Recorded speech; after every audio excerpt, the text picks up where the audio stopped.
Assalamualaikum warahmatullahi wabarakatuh. Alhamdulillahirabbil alamin. Wassalatu wassalamu ala asrafil mursalin wa ala alihi wa sahbihi ajma'in. A'udzubillahi minasyaitonir rajim. Bismillahirrahmanirrahim. Qul ya ayyuhal kafirun la a'budu ma ta'budun wala antum 'abiduna ma a'budu wala ana 'abidu ma 'abadtum wala antum 'abiduna ma a'budu lakum dinukum waliyadin. Shadaqallahu azim, shadaqallahu ala Rasulillah sallallahu alaihi wasallam. Pertama, mari kita panjatkan rasa puji syukur kita pada Allah Subhanahu wa taala. Salawat dan salam mari kita haturkan pada junjungan kita Nabi Muhammadin sallallahu alaihi wasallam. Mudah-mudahan apa yang kita kaji pagi hari ini bermanfaat buat kita. Khususnya dan bermanfaat buat sekitar kita ahli bait umumnya. Ma'asyiral muslimin muslimat rahimatunillah, dimuliakan Allah Subhanahu wa taala.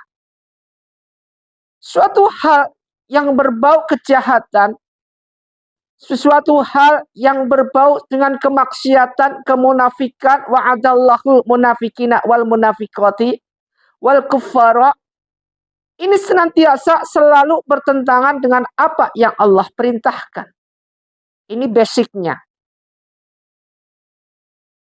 Pertama adalah menggandakan Allah, menyembah selain Allah. Ini merupakan suatu hal yang Allah laknat. Ketika kita menyembah selain Allah, maka apa yang terjadi? Kita tidak jauh dengan mereka-mereka yang kaum zaman sebelum baginda Rasulullah SAW, kaum nabi-nabi sebelum Nabi Ibrahim, yang mana pada waktu itu kaum langsung dilahap semua dengan musibah, bencana, dan habis semua tanpa tersisa. Semua umat Nabi itu dihabiskan ketika Nabi pada waktu itu memohon kepada Allah karena kekufuran daripada kaumnya itu sendiri. Begitu kejam dan bengisnya sesuatu yang pada waktu itu kita mohon, Nabi mohon langsung dikabulkan. Jadi ini yang dimaksud Nabi selain sebelum baginda Rasulullah SAW. Begitu memohon, Nabi Ibrahim memohon, Nabi Nuh memohon, semua langsung dilalap semua. Apa yang Nabi waktu itu inginkan. Nabi Musa alaihissalam memohon semua. Nabi Isa alaihissalam memohon semua. Ini bentuk kekuasaan Allah. Bahwa begitu pentingnya peringatan buat umat, baik umat sebelum Muhammad maupun umat setelah baginda Rasulullah SAW. Begitu pentingnya akan kita tidak menggandakan, tidak menduakan Allah Subhanahu wa taala. Ini pertama, penting sekali. Setelah kejahatan yang pertama, sekarang timbul lagi kejahatan yang kedua. Bismillahirrahmanirrahim. Wa qadha rabbuka, dan Tuhan atau penciptamu telah memerintahkan ala ta'budu, agar kalian jangan menyembah illa iyahu, selain Allah, selain Dia. Wabil walidaini, dan kepada ibu bapak ihsana, hendaknya berbuat baik. Ini imma yablughanna indakal kibara, jika sampai usia tua di dalam pemeliharaan kamu kepada kedua orang tua kita, afaduhuma au kilahuma, salah seorang di antara keduanya atau keduanya bapak dan ibu, fala faqulu, maka sekali-kali jangan engkau mengatakan lahuma kepada keduanya uffi, perkataan ah. Jadi di sini kataan lahuma uffi dengan perkataan ah. Walatan harhuma wakul, dan janganlah engkau membentak keduanya, walatan harhuma, janganlah engkau membentak, wakullahuma, dan ucapanlah kedua orang tuanya qaula, dengan perkataan kariman, yang mulia, yang baik dan lembut. Jadi setelah kita mempersekutukan Allah, kejahatan pertama, kemudian dilanjut dengan kejahatan kedua, yaitu jangan sekali-kali kita mengatakan kedua orang tua kita sampai kita mengatakan uffi, yaitu perkataan ah. Sesuatu hal yang penting sebagai anak soleh awal soleh ula, yang harus dikatakan suatu hal yang lemah lembut terhadap kedua orang tua kita. Penting buat kita merawat kedua orang tua kita sampai akhir hayatnya. Karena Al-Quran ini, ayat ini menjelaskan begitu pentingnya dalam surat Al-Isra ini, begitu pentingnya ketika orang tua pada usia lanjut, begitu pentingnya kasih sayang kita kepada mereka. Kalau kita mengatakan sesuatu yang berlawan dengan perintah orang tua, sampai menyakitkan hati orang tua, maka apa yang terjadi? Terjadilah suatu hal pemberontakan hati. Udah itu musuhnya adalah Allah. Kita menjadi anak bukan awalat suleh ideula, tapi hukukul walidi. Anak yang durhaka. Sedangkan sekarang ini, kebiasaan-kebiasaan atau benih-benih anak durhaka ini sudah menjamur di mana-mana. Ini perlu kita perhatikan. Perlu kita godok bareng-bareng. Perlu kita selesaikan bersama. Sebagai orang tua, bagaimana mendidik anak. Sebagai orang tua, bagaimana mendekati anak. Sebagai orang tua, bagaimana menyayangi anak. Penting dua hal pokok ini, jangan kita menduakan Allah. Yang kedua, jangan berani kepada kedua orang tua. Apapun bentuknya itu, apapun alasannya itu, tidak ada dalil ataupun hadis yang membenarkan untuk kita berani kepada orang tua. Tidak ada. Kita berkata ufi, yaqulu ufi, berkata aja. Kita nggak boleh.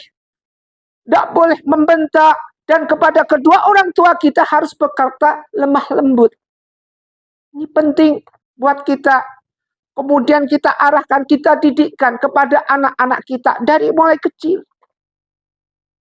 Jangan sampai perkembangan-perkembangan reformasi yang terjadi sekarang ini, perkembangan-perkembangan zaman era the endingnya dunia mendekati kiamat ini, jangan sampai semua itu membuahkan suatu benih-benih di mana hukukul walidin, anak yang berani kepada orang tua, ini merupakan suatu hal kebiasaan yang lumrah. Sekarang sudah banyak di depan mata, di depan kamera, terang-terangan anak membunuh kedua orang tuanya, anak membunuh orang tua, anak berani sama orang tua. Ini terang-terangan. Dan kita bisa lihat sendiri. Kalau semua seperti ini, tidak jauh kita kembali ke zaman jahiliyah. Di mana pada zaman itu agama belum ada, zaman kebodohan, wajar mereka pada waktu itu karena belum ada tuntunan. Sekarang kita sudah ada tuntunan, jelas tuntunannya, Al-Quran, nabinya juga nabi yang sempurna, kesayangan Allah Subhanahu wa Ta'ala, yaitu baginda Rasulullah Sallallahu Alaihi Wasallam. Kenapa umatnya justru tidak mengikuti apa yang Rasulullah SAW tauladankan, contohkan? Ini penting buat kita. Sekarang udah marak sekali anak berani pada orang tua. Coba sekarang kita lihat, kalau anak orang tua memanggil anak, jawabannya apa? Banyak sekali jawabannya. Nggak cuma aja, banyak sekali, dan bahkan jawabannya ini tanpa kita sangka-sangka menyakitkan di hati orang tua. Masyiral muslimin muslimat rahimatullah. Marilah kita senantiasa menahan ego kita masing-masing. Orang tua jangan sibuk dengan kesibukannya sendiri. Perhatikanlah anak. Perhatikanlah bagaimana mendidik anak. Ini paling penting. Sesibuk-sibuknya segala sesuatu yang orang tua kerjakan, tetap prioritaskan, tetap berikanlah waktu untuk kasih sayang pada anak. Ini penting sekali buat kita terapkan. Ini ajaran dalam Al-Quran, dalam Al-Isra ayat 23 dijelaskan ini semua. Mari kita sama-sama, mari kita bareng-bareng. Al-Isra 22-23 menjelaskan tentang adab kejahatan yang dilakukan manusia langsung sama Allah. Ini kejahatan langsung sama Allah. Bukan kejahatan manusia dengan manusia. Enggak. Kejahatan langsung sama Allah. Mari kita belajar. Jangan sampai surat ini 22, 23 Al-Isra ini akan mengikat kita, menggantung kita di dalam alam barzah. Apapun yang terjadi, apapun alasannya ketika sudah masuk di alam barzah, seorang imam harus mempertanggungjawabkan semua perbuatannya. Siapa seorang imam dalam rumah tangga? Seorang suami, seorang bapak, seorang abi. Maka dari itu,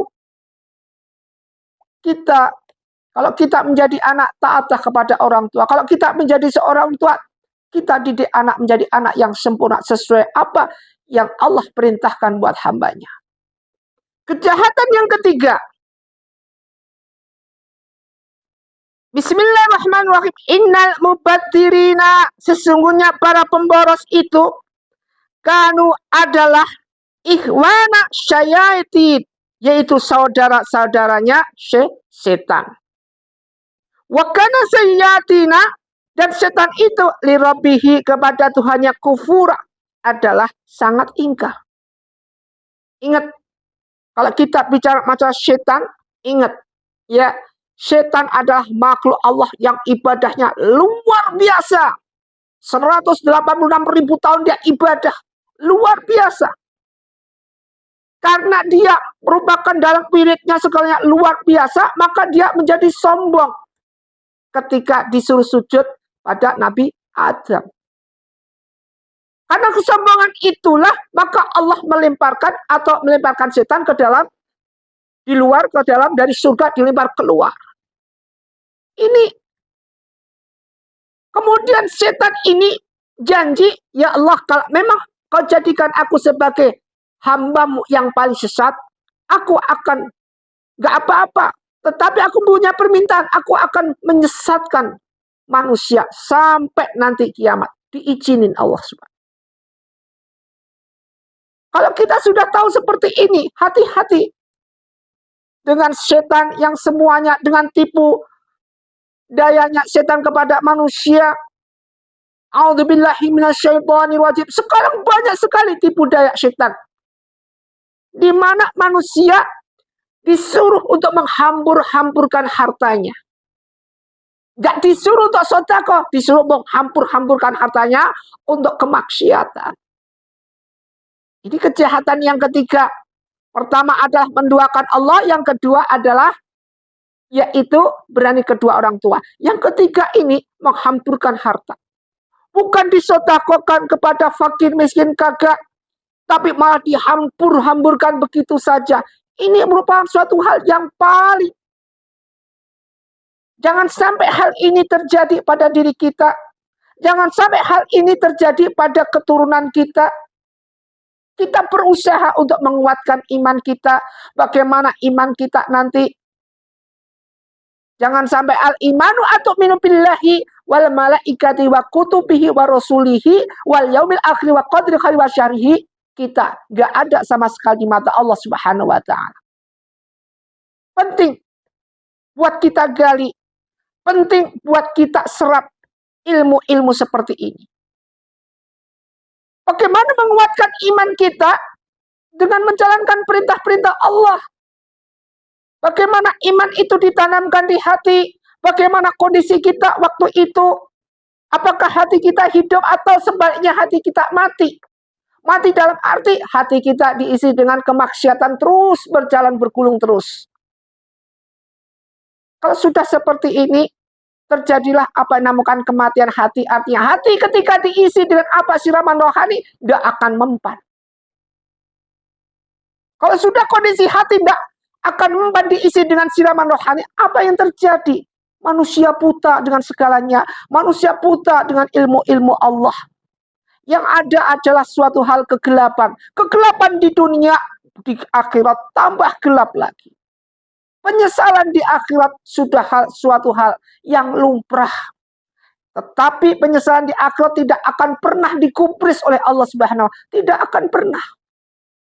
Maka dari itu sekarang, ya ayyuhalladzina amanu tubu ilallah, taubatlah kita dengan taubatan nasuha, dengan taubat sebenar-benar taubat. Asa rabbukum, mudah-mudahan Tuhan kita ayyukaffaru ankum, menghapus segala sayiatikum, segala kesalahan-kesalahan kita, dihapus kesalahan-kesalahan kita. Ini ayyukaffaru ankum sayiatikum, ini yang kita minta kepada Allah dengan taubatan nasuhah. Kalau kita diterima atau tidaknya dengan ayyukaffaru ankum sayiatikum, diterima atau tidak, yang penting kita sudah berusaha. Kalau tidak diterima apa? Tetapi Allah dah janji kepada hambanya, ketika hambaku taubat, pasti aku terima. Diteruskan dengan ayat berikutnya, wa yudkhilahum jannatin tajri min tahtiha al-anhar. Udah diterima, kemudian memasukkan ke dalam surga Allah. Ini penting. Penting buat kita hayati, penting buat kita serap ilmu-ilmu seperti ini. Ma'asyiral muslimin muslimat rahimatullah. Mari, tiga kejahatan ini kita jauhkan, kita singkirkan dari kita. Agar kita jadikan sebagai hamba Allah yang taubat dengan sebenar-benarnya taubat. Ma'asyiral muslimin muslimat rahimatullah. Mudah-mudahan apa yang kita kaji ini, kita dijauhkan untuk tidak menduakan Allah. Yang kedua, kita dijauhkan untuk tidak berani kepada orang tua. Dan yang ketiga, kita dijauhkan untuk tidak menghambur-hamburkan harta. Gunakan harta sebaik-baiknya. Gunakan harta untuk beribadah kepada Allah Subhanahu wa Ta'ala. Agar harta yang kita miliki menjadikan suatu amanah tersendiri yang dijauhkan dengan segala perbuatan yang dilaknat oleh Allah Subhanahu wa Ta'ala. Usikum wa nafsi bittaqwallah. Wabillahi taufiq wal hidayah. Assalamualaikum warahmatullahi wabarakatuh.